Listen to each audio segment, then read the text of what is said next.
সাথে আমাদের অন্য কোনো কিছু নাই, শুধুমাত্র নির্বাচনী জোট, অমুক কিছু নাই তমুক কিছু নাই, কিন্তু ওদেরকে কিছু বললে এই যে কত চমৎকার করে যে এনসিপিকে ডিফেন্ডই করা হয়, এনসিপির নেতা একেবারে নিজে গায়ের পর নিয়ে যেভাবে ডিফেন্ড করছে, এই ধরনের কনফাইনমেন্টে রাখাটা একেবারে ইলিগ্যাল কাজ। আপনি কথাগুলো বলছিলেন হলো জামাতকে কেন্দ্র করে তারেক রহমান সাহেব বোধহয় অনেকগুলো কথা বলেছেন, যে গুপ্ত আসলে তো অনেক জায়গায় এটা ফ্যাক্টটা হচ্ছে। পাটোয়ারি এই অভিযোগটাও করেছেন ঢাকাতে দুর্নীতিবাজ সন্ত্রাসী ও চাঁদাবাজদের মনোনয়ন দিয়ে বিএনপি আবার চাঁদাবাজি সন্ত্রাসী ও দুর্নীতি বন্ধ করার কথা বলে জনগণের সাথে প্রতারণা করছে বলে অভিযোগ করেছেন। এবং সেই সাথে যদি জয়নাল শিশিরের বক্তব্য যদি যুক্ত করি যে বিএনপি এখন সরকারের ভেতরে ঢুকে গেছেন, সব বিএনপির কথাই সরকার উঠা বসা করছেন, আসলে কি হতে পারে, আসলে বিষয়টা কেমন, আপনি কি দেখছেন? মানুষ তো মুখ দিয়ে অনেক কিছুই বলতে পারে, সো আমাদের কাজ হলো যে সেই ব্যাপারটাকে কে কিভাবে বলছে সেই প্যাটার্নটার প্রতি আমার প্রত্যেকেরই বাক স্বাধীনতার প্রতি আমার রেসপেক্ট আছে, রাইট? এটাই বাক স্বাধীনতার চূড়ান্ত এক্সপ্রেশন, এবং আমার কাছে মনে হয় যে এই বাক স্বাধীনতা টুকটাক থাকা উচিত পলিটিক্সে। এবং পলিটিক্সে এই ধরনের বাক স্বাধীনতা যদি থাকে তাহলে দেখবেন যে এই মারামারি সহিংসতা অমুক তমুক এগুলো টুকটাক কমে যায়। এবং একই সাথে ওই রাজনীতিবিদদের নিজস্ব ওয়েট বলতে কিছু কথা আছে, বুঝছেন? সেই ওয়েটের ব্যাপারটা কি, মুখ দিয়ে আপনি অনেক কিছুই বললেন, কিন্তু দিন শেষে দেখেন, লেটসে আমি একটা জিনিস বিশ্বাস করি, ওই শরীফ ওসমান শরীফ হাদি, মানে আমাদের হাদি ভাই শহীদ হয়ে গেলেন, তো মানে আল্লাহ তাকে জান্নাত নসিব করুন, এটা বলতেও আসলে ভাই যখন বলছিলেন আমার কাছে মনে হচ্ছিল যে জীবন্ত একজন মানুষ এইভাবে মেরে ফেলা হইলো। দেখেন ইলেকশনটা হয়ে যাচ্ছে, কিন্তু আজ অবধি মানে বিচারের কোনো প্রক্রিয়ার সেটা আসলে শুরু হলো না। এটা খুবই দুর্ভাগ্যজনক। এটা তো আসলে ইরেসপেক্টিভ অফ পলিটিক্যাল বায়াসনেস সবকিছুর ঊর্ধ্বে উঠে এই ব্যাপারগুলা বিচার বিবেচনা করা উচিত। তো আল্লাহ তাকে জান্নাত নসিব করুক, আর এই শাস্তিটাও যাতে নিশ্চিত হয় সেই জন্য আমাদের ক্রমাগত কথা বলে যাওয়াটা উচিত। 2 নম্বর ব্যাপার বলি, দেখেন হাদি ভাই যখন এই জায়গায় ক্যাম্পেইনটা করছিলেন অনেকেই কিন্তু পছন্দ করছিলেন, নো ম্যাটার কার পলিটিক্সটাকে কেউ এন্ডোর্স করুক চাই না করুক, ব্যাপারটা যেটা হয়েছে ওই ব্যাপারটার ভেতরে না একটা ইনোসেন্স ছিল।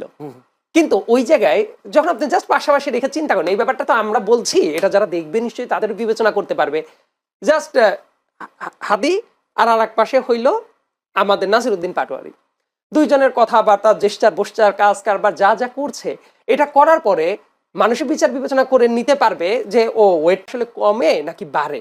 আমি বলছি না যে দুইজন ব্যক্তি কখনোই এক হওয়াটা সম্ভব না, কিন্তু ওই যে কম্প্যারিজনের জায়গাটাতে আমি একটু নিয়ে গেলাম। তো এই কারণে আমার মনে হয় যে অনেক আলাপ আলোচনা করে হাদির যে ওয়েট সেই ব্যাপারটাকে অনেক ক্ষেত্রে আউলফল ভাবে সেলও করতে গিয়ে বরং আরো হাস্যরসাত্মক উপায়ে তৈরি করেছে। যেমন ওই যে হাদি ভাইয়ের একটা ব্যাপার ছিল না, ওই যে মুড়ি বিলি করতো বাতাসা দিয়ে, ব্যাপারটাকে কিন্তু ইনোসেন্স দেখা যাইতো এটার ভেতরে, কিন্তু সেম জিনিসটাই সে যখন করছে খুবই হাস্যকর হয়ে যাচ্ছে। ইয়েট তার কাজ কথাবার্তা আমি মনে করি এইটুকুন ব্যক্তির স্বাধীনতাটা থাকা উচিত। মানুষ তাকে একসেপ্ট করবে কিনা মানুষ ভোট দিয়ে তো যাচাই করে দিতে পারে। আমরা যদি বলো এটা করলো ওরে পুঁতে ফেলতে হবে, ওকে অমক করতে হবে তমক করতে হবে, না, এটা গণতান্ত্রিক চর্চা না। গণতান্ত্রিক চর্চাটা হলে এটা যে আমার একজনের কথা যদি অপছন্দ হয়, সে যদি আপনার ব্যক্তিগত কোনো ক্ষতি টতি না করে ফেলে, ক্রাইম না করে ফেলে, তাহলে সে বলতে থাক না।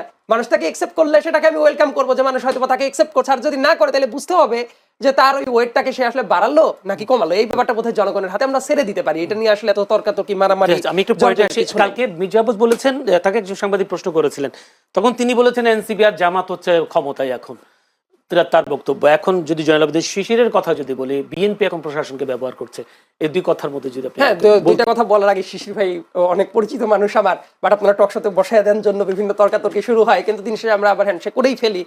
ব্যাপারটা হলো কি চমৎকার করে ওই যে বলছিলেন যে এটা ঝামেলা এটা ঝামেলা, একটা ইন্টারেস্টিং ব্যাপার আমি খেয়াল করলাম।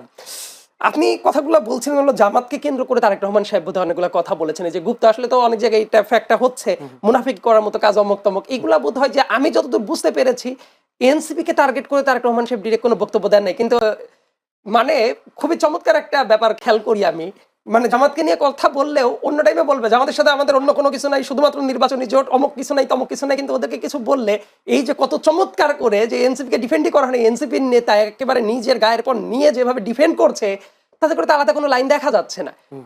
আমি মনে করি যে প্রত্যেকটা রাজনৈতিক দলেরই এই গভর্নমেন্টে বিভিন্ন জায়গায় বিভিন্ন অ্যাক্সেস আছে। আমি যদি বলি যে অন্য রাজনৈতিক দলের অ্যাক্সেস আছে বিএনপির নাই, এটা যেমন কথাটা ঠিক হবে না, আবার বিএনপির আছে অন্য দলের নাই, এই কথাটা বললে এটাও ঠিক হবে না। প্রত্যেকেরই অ্যাক্সেস বিভিন্ন জায়গায় আছে, এইটা হলো সত্য কথাটা। এই সত্য কথাটা কেউ হয়তো বা স্বীকার করে না। আমি তো বললাম আমি মনে করি যে প্রত্যেকটা রাজনৈতিক দলেরই অ্যাক্সেসটা আছে। যেমন একটা উদাহরণের কথা বললাম, আমি আরেকটা উদাহরণের কথা বলি, ওই যে হ্যাক নামের যে কিছু কাহিনী, বা এটা কিন্তু পেঁচাইতে পেঁচাইতে অনেক দূর চলে গেছে। দেখবেন রাষ্ট্রপতির ওই জায়গা থেকে একজনকে অ্যারেস্ট করে নিয়ে আসা হইলো, রাইট? এবং সেটার ব্যাখ্যা কিন্তু ডিবি দিতে গিয়ে দ্বিধা বিভক্ত হয়ে যাচ্ছে বারবার করে। ওইটা নিয়ে কিন্তু গতকাল বহু নাটক মঞ্চায়ন হয়ে গেছে এবং তাকে অনেকটা টাইম অ্যারেস্ট না করে যেভাবে আটকে রাখা হয়েছিল, এই ধরনের কনফাইনমেন্টে রাখাটা একেবারেই ইলিগ্যাল কাজ। মানে এটা যেটা কেন ওই যে বলবো- ডিবি কেন হারুনের বলবো কথা যে বলবেন? বললেন, আমি বলি যে আপনার নামে যদি ফিক্স মামলার পরে প্রমাণ ওইরকম থাকে নিয়ে আসতে পারেন, কিন্তু তাকে ধরে আনার সাথে সাথে কিন্তু বলে না যে এই মামলা এইভাবে অ্যারেস্ট করে নিয়ে আসা হলো, নিয়ে আসা হয়েছে অনেক ঘন্টা পরে। তারপর বলা হয়েছে এই যে আজকে জামিন পেয়েছে কিছুক্ষণ আগে, কিন্তু যে কারণে অনেকক্ষণ ধরে এই কনফাইনমেন্টে নিয়ে যাওয়া হইলো, দিস ইজ ইলিগাল থিং। এবং এইটা নিশ্চয়ই একটা রাজনৈতিক দলের প্রভাব বলয় ছাড়া কি এটা সম্ভব হয়েছে?